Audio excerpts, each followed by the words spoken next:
दोस्तों, yes bank limited की बात करें तो स्टॉक के अंदर तूफानी तेजी देखने को मिली फ्राइडे को, जबकि बाजार में बहुत बड़ी गिरावट थी।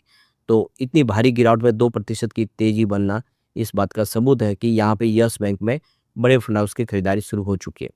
यहाँ पे कुछ बड़ी अपडेट निकल के आ रही है, जिसको हम एक एक करके डिस्कस करेंगे। यस बैंक ने नई एफडी का ऐलान कर दिया है। अपने निवेशकों के लिए काफ़ी शानदार एफडी ऑफर कर रही है यस बैंक। इसके अलावा देखें तो यस बैंक को लेकर कुछ और बड़ी अपडेट है, जिसको समझने की कोशिश करेंगे। यस बैंक वही बैंक है जिसको आपको पता होगा कि ये डूबने वाली थी 2020 में, लेकिन आरबीआई की दखल के बाद आप देखें एसबीआई ने इसको फिर से खड़ा किया और आज स्थिति ये है कि ये बैंक है जो बहुत मजबूत बन चुकी है। डिजिटल ट्रांजेक्शन में दूसरी बैंकों को पछाड़ के नंबर 1 बन गई है। ऐसे में क्या है आगे की रणनीति, समझेंगे इस वीडियो के माध्यम से। यहाँ पे म्यूचुअल फंड के आंकड़े क्या कह रहे हैं वो भी सारा करे क्या उसको भी समझेंगे। लेकिन फ्रेंड्स, उससे पहले अगर आप पहली बार हमारे चैनल पे आए तो चैनल को सब्सक्राइब कर दीजिए, एक बेल आइकॉन दबा दीजिए ताकि जब भी नया वीडियो बने पहला नोटिफिकेशन आपको मिले। वीडियो पसंद आए तो लाइक से जरूर कीजिए। चलो फ्रेंड्स, वीडियो स्टार्ट करते हैं। मैं हूँ आपका दोस्त एसबी दवे और हमारे अपने चैनल ऑनलाइन कमाई में आपका बहुत बहुत स्वागत है। तो सबसे पहले यस बैंक लिमिटेड के कारोबार की बात करें तो 23.20 पर आप देख सकते हो कि क्लोजिंग देखने को मिली 1.93% की तेजी के साथ। तो ये देखा कि 22.76 की क्लोजिंग थी पिछले दिन की और 22.80 पर पॉजिटिव शुरुआत हुई। इंट्राडे में देखो यही लो बना है 22.80 का, इससे नीचे स्टॉक गया नहीं और सीधा यहाँ पे 23.55 तक पहुँच गया। तो काफ़ी अच्छी दौड़ लगाई। बाजार में बहुत बड़ी गिरावट हुई थी लेकिन ये स्टॉक कमाल कर रहा है। 17.20 इसका 52 वीक का लो और वहाँ से दौड़ते हुए देखे तो काफ़ी अच्छा दौड़ चुका है, 23.5 तक आ गया। अब 24.30 इसका 52 वीक का हाई है, उसके आसपास पहुंच चुका है, नया हाई बनाने को तैयार हो चुका है। अब वॉल्यूम में ज़बरदस्त उछाल देखने को मिला। आप देखिए पिछले 3-4 दिन पहले 25 मई को ये 6 करोड़ का वॉल्यूम हुआ था, 26 मई को ये 12 करोड़ का वॉल्यूम हुआ था, जबकि 27 मई को फिर से वॉल्यूम कम होकर 8 करोड़ के आसपास आ गया। परंतु 29 मई को 31 करोड़ का भारी भरकम वॉल्यूम देखने को मिला। आप देखिए ये ग्राफ बहुत तेज़ी से बढ़ा है, जहाँ पे नॉर्मली सिंगल डिजिट में वॉल्यूम हुआ करता था 8-10 करोड़ के आसपास, वो 31 करोड़ तक पहुंच गया है। तो ये वॉल्यूम बढ़ना इस बात का सबूत है कि बड़े फंड हाउस खरीदारी करें, क्योंकि इतनी भारी मात्रा में अगर देखते हो कि बिकवाली करते तो स्टॉक नीचे आता है, लेकिन ऐसा हुआ नहीं है क्योंकि स्टॉक बढ़ा है, तो इसका मतलब ये खरीदारी हुई है। अब पूरे बाजार में वॉल्यूम के मामले में नंबर 5 पे था यस बैंक। आप देख सकते काफ़ी अच्छे वॉल्यूम में कामकाज हुआ है। फिलहाल इसकी परफॉर्मेंस देखें तो लगातार इसने पॉजिटिव रेटिंग है। पिछले एक सप्ताह में 5.23% की तेजी हुई है स्टॉक में। 1 मंथ में 16% के आसपास की दौड़ लगाई स्टॉक ने, जबकि 3 मंथ का रिटर्न देखें तो 11% पॉजिटिव है और 6 मंथ की बात करें 1.36% की तेजी बनी है। पिछले 9 महीनों में 22% की शानदार तेजी बनी है। ओवरऑल अगर आप देखेंगे तो स्टॉक में हमने लगातार पॉजिटिव रिटर्न देखा है, काफ़ी अच्छा किया स्टॉक ने।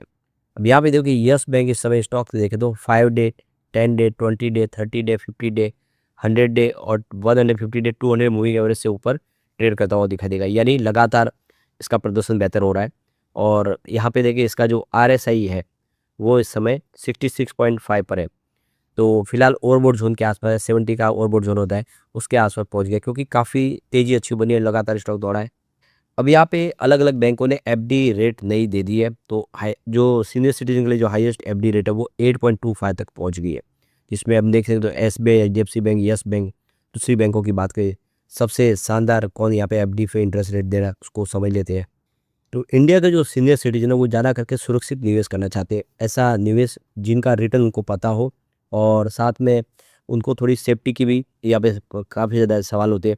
तो ऐसे में वो एफडी में ही इंटरेस्ट ज़्यादा रेट रखते हैं और सीनियर सिटीजन के लिए जो 8.25% का ये इंटरेस्ट रेट है वो काफ़ी ज़बरदस्त है, जिससे वो अपनी जो भी ज़िंदगी की ज़रूरत है उसको पूरा कर सकते हैं। तो एफडी के टेन्योर की बात करें, यहाँ पे आप देख सकते हो कि कम से कम यहाँ पे देख सकते हो शॉर्ट में 1 वीक का आप एफडी कर सकते हैं और ज़्यादा लंबे में 5 से 10 साल के लिए भी एफडी कर सकते हैं। तो स्टेट बैंक ऑफ इंडिया की तरफ से 6.75% का यहाँ पे 1 ईयर के लिए यहाँ पे इंटरेस्ट रेट ऑफर किया जा रहा है।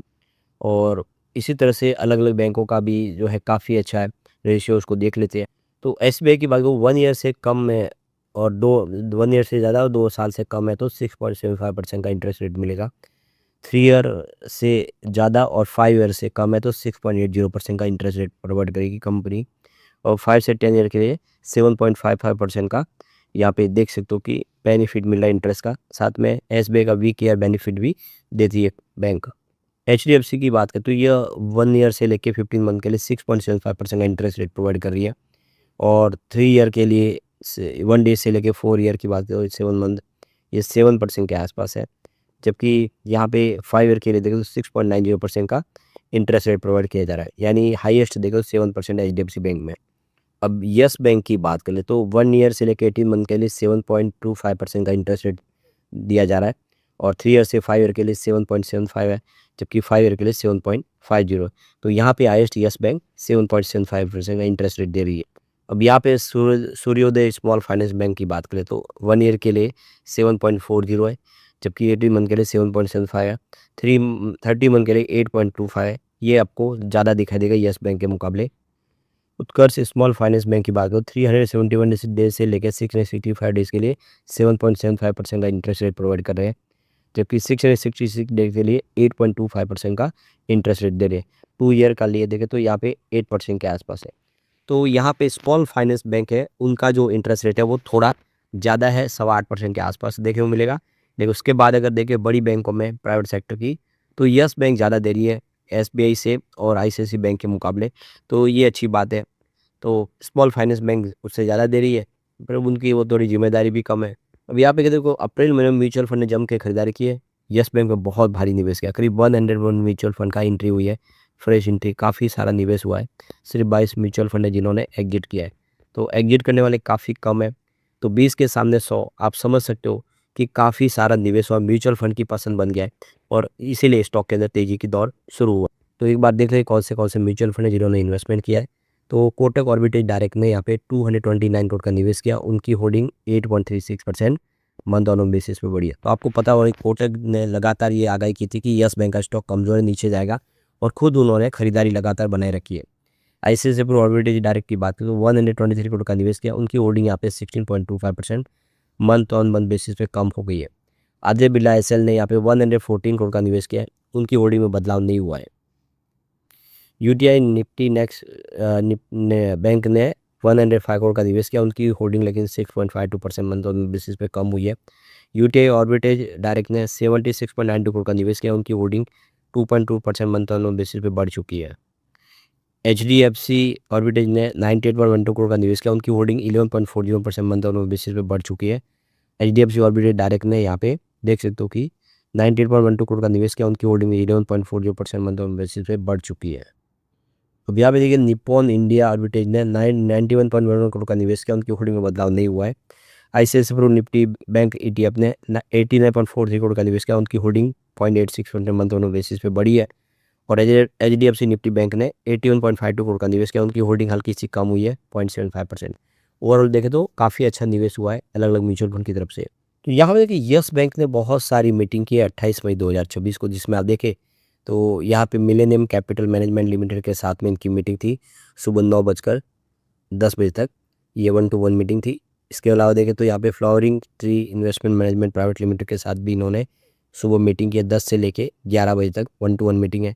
फिर Ambit Investment Advisor Private Limited के साथ में इनकी मीटिंग थी, और ये फिजिकल मीटिंग थी। उसके बाद में आप देखिए बंधन एएमसी लिमिटेड के साथ भी इन्होंने मीटिंग रखी, तो ये सारी 28 मई 2026 को हुई है। बजाज फिनसर्व एसेट मैनेजमेंट के साथ में भी इन्होंने मीटिंग की है।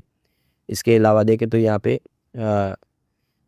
खेमा जनरल हाउस इंश्योरेंस लिमिटेड के साथ भी इन्होंने मीटिंग की है। फिर एमके वेंचर्स के साथ इनकी मीटिंग थी। यूटीआई पेंशन फंड ने भी यहाँ पे मीटिंग में भाग लिया, और 361 कैपिटल मार्केट ने भी इन्वेस्टमेंट के लिए यहाँ पे इनके साथ में बातचीत की। तो देख सकते हो कि काफ़ी सारी मीटिंगें हुई है 11 से 12 के बीच में, ये सारी की सारी 28 मई को, जिसमें कुछ बड़े फैसले किए गए। और भी बहुत सारे नाम है जिसमें बजाज अल्टरनेटिव इन्वेस्टमेंट भी है जिनके साथ बातचीत हुई। फिर देखे दमामनी फैमिली, इसके बाद में एचडीएफसी एसर ग्रो, इसके बाद में देखिए Mount Infra Finance, PL Asset Management Company Limited, Value Quest Investment Private Advisor, 361 Wealth, इनसे 12 से लेकर एक बीच में मीटिंग हुई है। तो काफ़ी सारे फैसले किए जा रहे हैं यस बैंक की। सबसे बड़ी बात है कंपनी का प्रॉफिट जो लगातार बढ़ा। 2023 में 735 करोड़ का प्रॉफिट था, जो मार्च 24 में 1285 करोड़ तक पहुंच गया, और 25 में 2446 करोड़ तक पहुंच गया, जबकि 26 में ये सीधा 3512 करोड़ तक पहुंच गया। ये ग्राफ लगातार बढ़ रहा है, जो इशारा कर रहा है कि यस बैंक आने वाले समय कमाल कर सकता है। लेकिन फ्रेंड्स, कोई भी इन्वेस्टमेंट करने से पहले अपने फाइनेंशियल एडवाइजर से एडवाइस ले ले या अपना खुद का रिसर्च करें, क्योंकि मैंने वीडियो आपके एजुकेशनल पर्पज़ के लिए ही बनाया। वीडियो पसंद आए तो लाइक से जरूर कीजिए और चैनल को सब्सक्राइब कर दीजिए। Thank you friends.